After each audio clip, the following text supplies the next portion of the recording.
David Ignatius is here. He is an associate editor and foreign affairs columnist at the Washington Post. He has long been fascinated by the CIA and other intelligence agencies around the world. He writes about the complicated dynamic between the CIA and Pakistan's ISI in Blood Money, a novel of espionage. I am pleased to have David Ignatius back at this table. This is the 8th spy novel. You know, you call this the kind of love of your life. This is what? It's a passion. I love writing newspaper columns. I'm a lucky guy in that I get to do different things, all of which I really enjoy. But the difference with writing fiction is that I get lost in it. It's more like dreaming. It's pre-conscious than it is like sitting there writing a column where you always feel the world perched on your shoulder. In this stuff, you just get lost in it. Yeah, because you see so much, or you hear so much. Well, because it begins to write you. The story, this imaginary world that you've created, takes over. The characters do have a life of their own, and when I say it's like dreaming, I mean it. You don't script your dreams. You don't plan them out, but they have a structure and integrity. And writing fiction is like that. These are the books: The Agents of Innocence, Ciro, The Bank of Fear, A Firing Offense, The Sun King, Body of Lies, and The Increment. What you have, the late Michael Crichton had this. He somehow had the ability to write about what was happening, and therefore often offer an understanding of the nuances of something that could not be seen in the daily media. But he would come out within a time that was relevant to when they were happening. Body of Lies, then The Increment, which was about Iran and nuclear secrets. You know, I start with my reporting. I travel a lot, and I see things that I want to know more about, and I want to unpack. I just want to examine them in greater detail. That was the case with Body of Lies when the war against al-Qaeda was beginning, and I got fascinated by the ways in which we were working with foreign intelligence services, especially the intelligence service of Jordan. So I went to Jordan. I spent time with the head of their mukhabarat, their intelligence service, who really opened up how they operate. Then I went to Iran. Is he the guy that was in Body of Lies who was so brilliantly performed in the movie, who later died? Yes, maybe a year or so ago. His real name was Saad Khair. He was in the movie.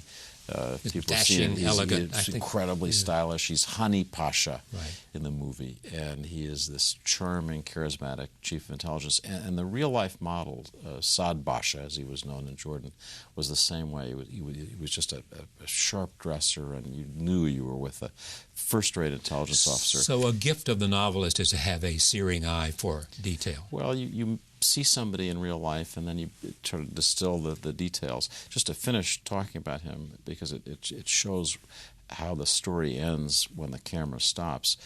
This wonderful spy master, Saad Khair, after he was pushed out of that job, really just fell apart, and he died quite tragically alone in a hotel room in Vienna.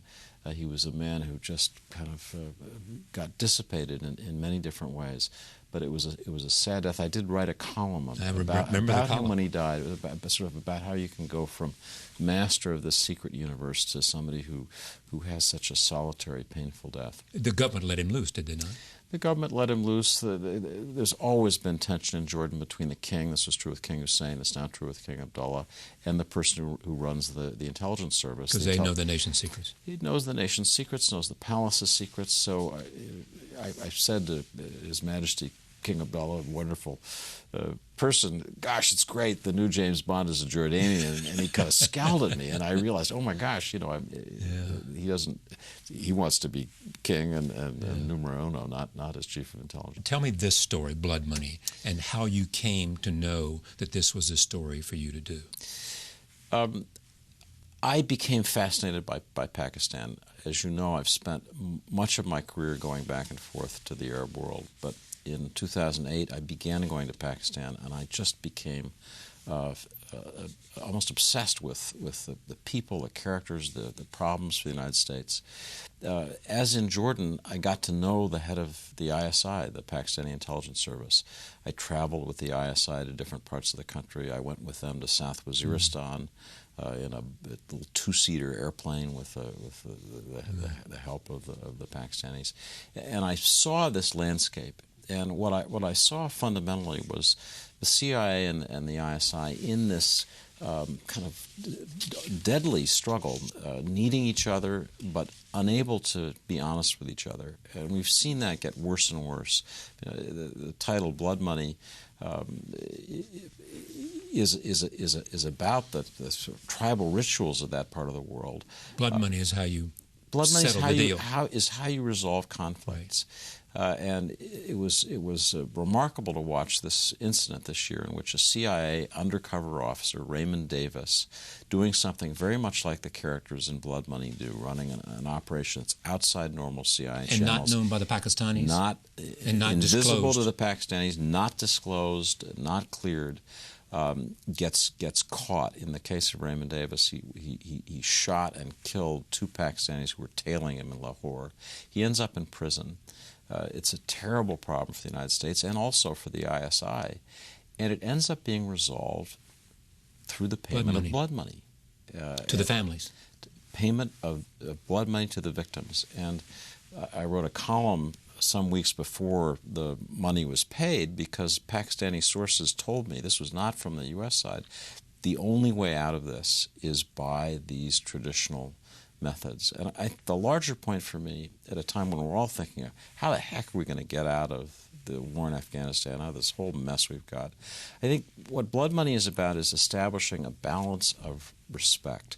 The payment is a way of treating the other person, the victim, as someone worthy of respect and doing something that, in a sense, restores dignity and balance. And somehow, that's what happened. That's what this book is all about. At the end is that. And somehow that's got to happen for the United States in ending the war in Afghanistan, which is something I think President Obama is serious about trying to do, and in finding a way to live better with the Pakistanis, who we need. I think recognizing that in these cultures the need for dignity and respect and that balance is so important that the idea of trying to impose a diplomatic solution in Afghanistan, impose some kind of diktat with the Pakistanis, I just don't think it's going to work because it will offend people so much they'll pull back. Well, that's in fact at the core of the Arab Spring, and that's what, in fact, those authoritarian regimes that they're rebelling against, because they thought that those regimes took their dignity and respect away. That was, as you know, you've been there. The most powerful chant in Tahrir Square was "Karami," dignity. We want dignity. We want to live as human beings. And you're saying that's true about nations in terms of how they feel about each other, and that the Pakistanis and other countries want to feel like the United States, respects them and then listens to them.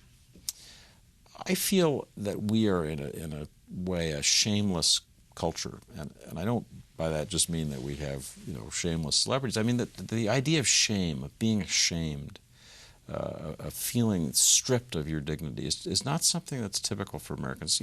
Something happens, we go on with our business. We have a certain inner balance. In these other countries, people will go to any lengths to preserve that dignity. Watching the Palestinians against Israel, and Israel has kept believing that application of force, pressure, incentives of different kinds will get people basically to make compromises, and they don't. And you wonder, why is that? And I think it goes to the same question. They're fighting for their dignity. And I see the same thing in the crazy relationship the U.S. has with Pakistan. One of the central characters in your book, Omar, was motivated by watching his family. The book opens with this man, Omar al-Wazir, who's from South Waziristan, under a predator attack. And I try to imagine for my readers what it's like to be on the other end of our missiles and our drones. And I think it's a powerful part of the book. And this character obviously is marked forever. He's been a very modern man. He's been a man who's escaping from this tribal code, and he's pulled back into this culture, and he's pulled into the cycle of revenge. And I think, again, if we're going to find a way out of this, Bin Laden is dead. It should be a liberating moment for all of us, and it should open the way for some kind of process in which we get out of this the cycles of revenge, which in a sense were essential and necessary for us, and figure out a way to resolve these conflicts so our role there can be reduced, our military role can be reduced over the next couple of years. And I really hope that we take that opportunity. Again, that's finally the theme of this novel is how do we end conflicts. The people in these tribal areas are good at starting wars, but they're also pretty good at ending wars. Is it your impression that this President Obama is reaching out, trying to find a way to do that he is, in fact, understanding of what you were saying, that this is a propitious moment after bin Laden's death, who offered whatever alternative view he was trying to propound? But even before the raid that killed bin Laden, Secretary of State Clinton made an important speech on February 18, in which we said, just as we had a military surge a year ago in Afghanistan, now we need a diplomatic surge. And Richard Holbrooke's successor, Mark Grossman, has been given a charge to try to explore, in the way that I think our friend Richard dreamed of exploring, how you can put together a regional framework for negotiation. Tell me what he said, what Holbrooke said and wrote about this. Richard believed that you needed to build a structure so that India and Pakistan together would be guarantors of a more stable Afghanistan. Richard worked as hard as he could. I traveled with him. You and I both talked to him many times. Worked as hard as he could to make that happen. It didn't. He got off to such a bad start with President Karzai in Afghanistan that I'm not sure he ever really recovered. His successor, Mark Grossman, in fact, Senator Kerry had to come in to get the elections to take place. Senator Kerry played a key role.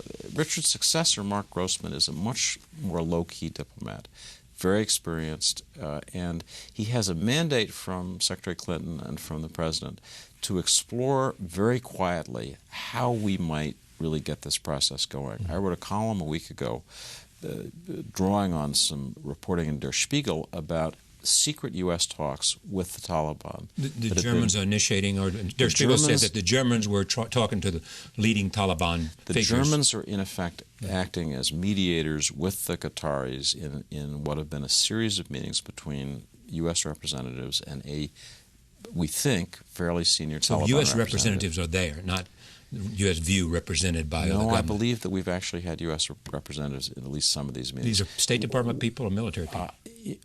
The truth is I don't know. I may well be an intelligence contact. I just don't. I honestly don't know, Charlie. But I do know that this is a more serious move towards some kind of dialogue, some kind of discussion than we've had. And I think what it tells you is that the President's serious about this. In July, he will make a decision about how many troops to withdraw from the surged 30,000 surge troops in Afghanistan. But I'll mention one more thing that is reason to at least take the process seriously.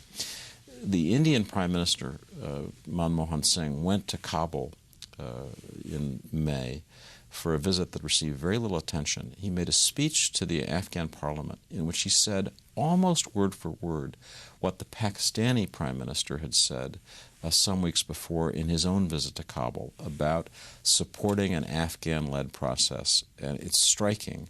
And I've talked to both Pakistani and Indian officials, and they say, yes, it is true.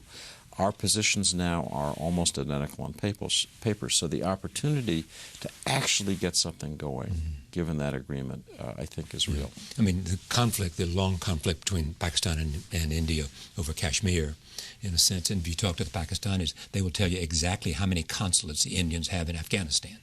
And they're very worried about the Indian presence. On the other hand, the Pakistanis also are worried to death that when the U.S. leaves, they'll have nobody as their Well, they've been left holding the bag once before. We have to remember, we created what has become the Taliban. We created warlords in Afghanistan. We paid them, we armed them to try to drive the Soviets out. We succeeded.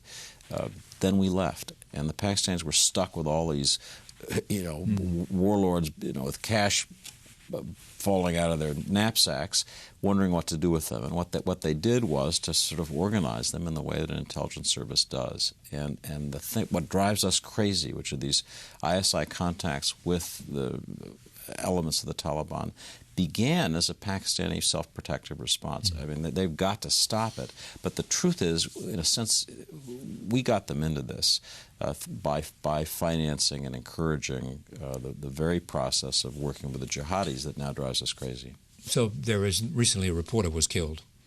There is a body of opinion that believes that that assassination was carried out by the ISI. The ISI certainly is capable of that. They've denied in this specific case that they did it, and I don't have any evidence to contradict their denial. What I do know is that they are a pervasive force in Pakistan that frightens people. I've had Pakistanis say that to me. I can remember when traveling with Richard Holbrooke, meeting with some wonderful young people from the tribal areas. When we finished meeting with them at a U.S. Embassy residence in Islamabad, they were stopped as they were going home back to Peshawar by the ISI, which intimidated them, interrogated and I thought intimidated them. And that's just one small example of the kind of role that they play. Pakistan... it's another good example of the role that Richard played. Well, it was a great Richard Holbrooke moment. All right. Let me talk about the book and come back to the reality of politics there. I want to talk about characters. One, there is Sophie Marks. Yes. She is called to go to the region after there have been some terrible incidents. Tell me who she is, because she is your central character here. Well, like any character in fiction, she lives in my mind more than she lives in real life. We have no role model in which you can call up somebody and say, to know Elizabeth is to know Sophie. A friend of mine who served for many years in the CIA has a wife who served with him as a CIA officer who looks a little like this character. Yeah.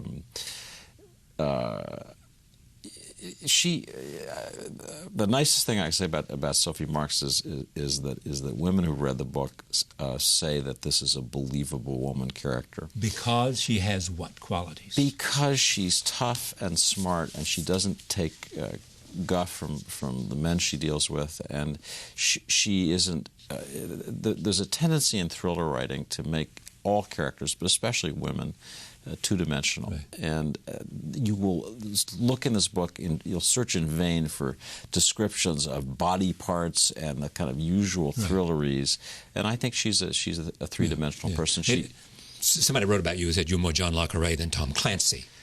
Well, that's a nice thing to say. I know, I'm sure I'd be happily accept. Anybody who writes this kind of thing would be happy to have that comparison. Let me just stay. So her boss is Jeffrey Gertz, right? Yes, her boss is Jeffrey Gertz, who is an ambitious man who's been given the opportunity to create a new CIA capability that is totally underground. This is the Hit Parade. It's called the Hit Parade. It is nominally an entertainment company based in Studio City, California. And it exists as a platform for CIA operations that is totally separate from the agency in Langley, totally separate from U.S. embassies. And the reason for that was that they believed that the CIA, I think there was some analogy that the CIA in Langley was an old ship that was rusting at It's a sinking ship, and this is let's just cut ourselves adrift and go off to some other place. And the philosophy of the new way of doing it is what?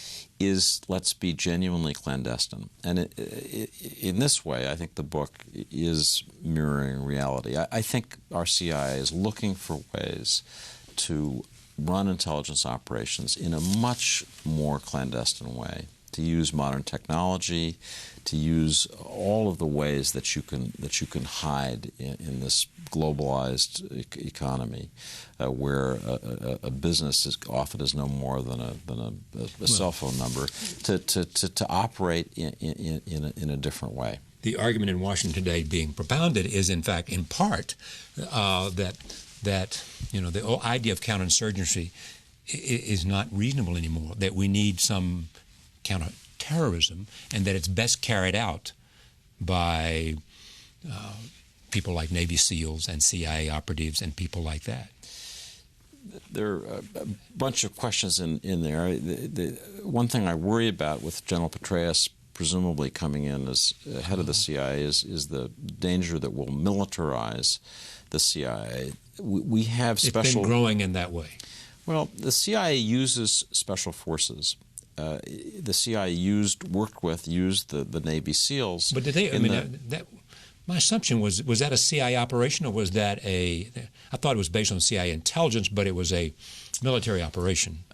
We have a long-standing procedure, and the slang term is that special forces will be chopped to the CIA to operate inside the borders of countries with which we are not at war.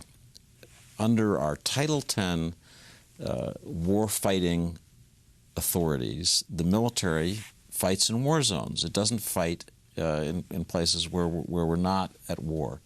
But there are many operations where we need to have the muscle of special forces, but have to do it deniably. We can't do it under the former military Article 10. We do it under Article 50, which is the separate statute that authorizes CIA operations. And if you look carefully, the text is available online, you'll see that these Title 50 operations can be denied. If people are caught, if it's exposed, the President is authorized, National Security Council is authorized to say, we didn't do it, it didn't happen, it's not us, when that's a lie and they know it. And that's the essence of what intelligence is. I mean, intelligence is about lies. If it was legal and above board, you wouldn't need the CIA to do it. But are you saying in this column that Panetta led that? I'm saying that Panetta, this was a Title 50 mission, that Panetta was nominally the commander. He didn't get in the way of the Special Forces people who were running the SEALs, but this was a CIA mission because it had to come under, it was inside the borders of a country that we're not at war with. So that's how it was done. But you worry that Petraeus, because of his military background, and also his use of special operation forces, both in Iraq and now in Afghanistan, even more so than McChrystal perhaps had been using, even though McChrystal's experience was just that. Well, Charlie, I think that this is a period with Petraeus coming in where we have to understand clearly what is the dividing line between what the military does, including special forces, and what the CIA does, and understand that there are times when the two work together, and the raid on the bin Laden's complex is a perfect example. But there also needs to be a dividing line, and General Petraeus is going to have to understand. I think he does understand that. I mean, we've gotten very good at paramilitary operations, the kinds of things that special forces do, that the CIA did in Afghanistan in 2001. Arguably, we need to work a lot harder on the basics of what an intelligence agency does, which is to steal secrets. And they're there not to run paramilitary ops. They're there to be spies, to find out the secrets that are going to save people's lives and get them. So I'm sure that Petraeus is going to want to focus on that because that's the core mission. Why do you think he was chosen by the President? Well, other than keeping him out of Roger Ailes' hands, and he's Roger Ailes' politics. Choice, or one of his choices. In truth, I think that General Petraeus means that when he says he doesn't want to pursue politics for the moment. I think that does he add to for the moment, or does he say no? I think we'll see. In life is long, but the simple answer to your question, why did Obama choose him? General Petraeus has a gift, I've seen this over the years, of using back channels, using unconventional means to accomplish political military purposes. Hello, Jack Keane. Hello, Jack Keane. I mean, hello, the surge in Iraq. I mean, looking back, we have a lot better situation in Iraq than we ever thought was possible in 2006, and you got to give Petraeus credit for figuring out the ways to do that and kind of bending that political military space in ways that made the outcome better for the U.S. And I think that space that's where the CIA lives.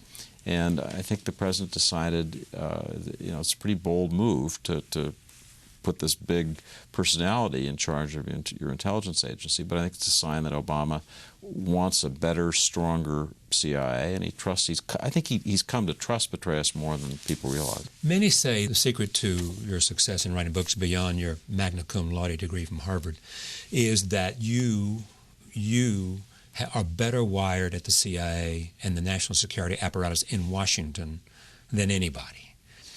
I've been writing about this area for so long that I really have relationships that I made 30 years or more ago. This is also Bob Woodward's secret, by the way. Well, you know, I think that there's some truth to that. You get to know people, and you listen to them, you try to keep faith with them, you try to tell the truth about them. But I grew up in Washington, and the CI was kind of the permanent culture in the Washington that I grew up in the neighborhood where I grew up. If you'd thrown a rock in any direction, you probably would have hit a CI officer's house. Yeah, or maybe. And so you know, it's a world that I was fascinated by, and. As a writer, as Lecrae has discovered, as Graham Greene discovered, writers like to write about ambiguous things that are black and white, may work for Tom Clancy. So there's nothing more than spycraft. Exactly. I mean, this is the ground of ambiguity. So Jeffrey Gertz has on his wall in his office, I think, a quotation from a Chinese strategist. He has a quotation. I want to read it because I wrote it Sun Tzu. down when I saw it. All warfare is based on deception. Hence, when able to attack, we must seem unable. When using our force, we must seem inactive. When we are near, we must make the enemy believe we are far away. When far away, we must make him believe we are near. Deception, deception, deception. You could argue that this is that essential requirement for intelligence operations is one reason that the United States has never been very good at them. Yeah. We are not world-class liars. You know, we may think that we are, but as my ISI chief character says in this book, Americans aren't very good at lying to other people. Does that mean we're not good at spying? Their specialty is in lying to themselves. Yeah. I think the hall of mirrors, and where you don't know what the truth is. I think that as a culture we are more straightforward. When the CI was created, we took on the British model of intelligence operations without fully feeling comfortable with it. We're a democracy where lying and secrecy are not things that we're fully comfortable with.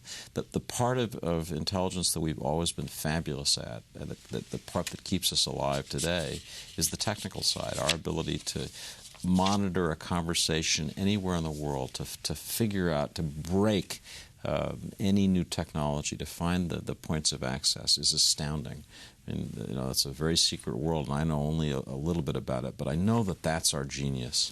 Not the traditional spycraft. Basically, what you're saying here is that in order to, that this is a book about how to end a war, and you end a war with blood money or a settlement that shows some respect. You end it by understanding the culture and then working within the norms of the culture. You also raise the point in this book as to whether this administration, which understands rhetoric, doesn't understand strategic follow-up. Not in this book, but in your columns. Well, that was my strong impression after the President's latest speech in the Middle East. I thought it was a strong speech, but I thought that the test was, will the President follow through? He laid out a coherent strategy for the Arab countries that are undergoing these amazing democratic revolutions. He laid out what I thought was a solid beginning for an Israeli-Palestinian negotiation by talking about 67 borders with mutual swaps. And the question is he going to follow through? Is he going to do the operational side? Has he got an NSC that can go out the way Henry Kissinger did and Zbigniew Brzezinski and other people who be wily and strategic and tactical and manipulative, sort of drive things towards the end state that we want, and that's really he's said it. He's given a strategic vision, which I think is pretty good. But can he make it happen on the ground? You can argue that that's one valuable thing about having Petraeus at CIA. Petraeus is that kind of person who has shown that he will drive things toward the end state that he wants, and the president needs more people like that in his team. And I think maybe he's adding some. My candidate, if it hadn't been Petraeus, would have been Stan McChrystal. Well, he's a talented person. He was so wounded by what happened. Yeah. I hope he has another act in his life. I'm sure he will. I would hope he does. I thought he was an interesting man, very much. Not that he should be right for CIA or any other particular job. David Ignatius, author of Body of Lies, which was made into a movie. It is called Blood Money. Blood Money is the way this conflict ends. It's an interesting story, and David Ignatius gets better and better as he writes this, his 9th novel.